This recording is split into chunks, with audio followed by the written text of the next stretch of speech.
Le retour compliqué d'Anne-Sophie Lapix au JT 20h de France 2. De retour au commandement du 20h de France 2, Anne-Sophie Lapix a été battue dans les grandes largeurs par Jean-Baptiste Boursier sur TF1, ce mercredi 21 mai 2025. Après la parenthèse Julien Arnaud, Anne-Sophie Lapix était de retour aux manettes du 20h de France 2 ce mercredi 21 mai 2025.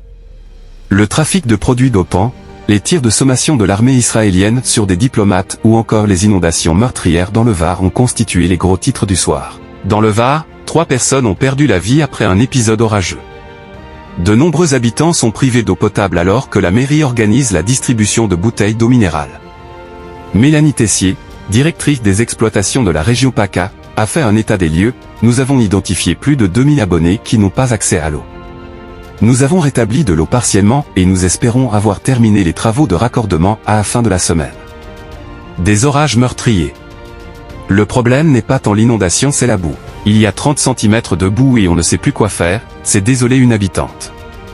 Yves Tremblay, hydrologue à l'IRD, a expliqué le lourd bilan des orages. Le Var est un littoral très urbanisé avec beaucoup de tourisme, beaucoup d'habitations, point.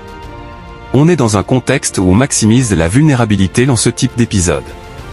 Les producteurs français de tomates, eux, se sont plaints de la concurrence déloyale que mène le Maroc. Le propriétaire d'une exploitation près de Rennes a accusé la grande distribution de favoriser les tomates venues de l'autre côté de la Méditerranée.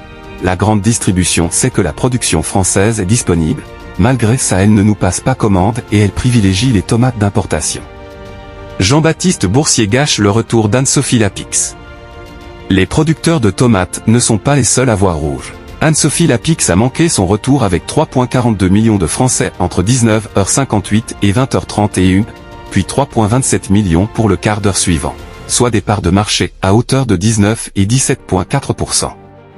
Sur TF1, Jean-Baptiste Boursier a séduit 5,12 millions de curieux, avec 28,2% des téléspectateurs au rendez-vous.